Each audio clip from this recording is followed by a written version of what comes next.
5 ways white people can fight white supremacy every day.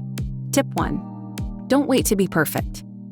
You aren't going to know all the answers, and it can be scary to make mistakes. But the goal isn't to be perfect. Step confidently into taking action knowing that you'll make mistakes. Oftentimes our inclination is to get defensive when we are saying or doing the wrong thing. But growth comes from being graceful, humble, and willing to learn from our blunders. Tip 2. Witness and act.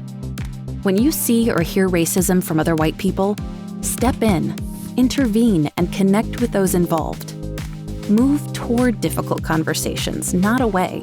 This may seem like the last thing you want to do, but it's critical work for white folk to take up. Get in the practice of being aware of white supremacy culture and engaged in interrupting it. This shifts the burden off of people of color, who are typically in the exhausting position of repeatedly naming racist dynamics. Tip 3. Don't wait for others to be perfect either.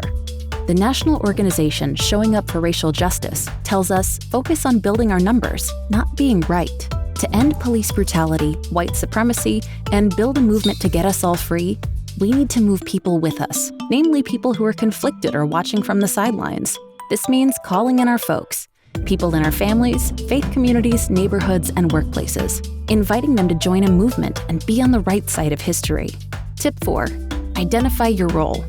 There isn't one way to show up right now. Use your skills, creativity, and opportunities in your own way. This could be protesting in the streets, fundraising and distributing resources, or simply having patient and rigorous conversations with family members and neighbors. Tip 5. Share power and fight for reparations. Instead of disavowing your access to power and privilege, consider using it responsibly.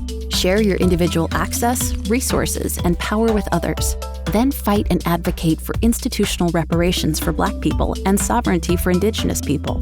These are our tips. What are yours?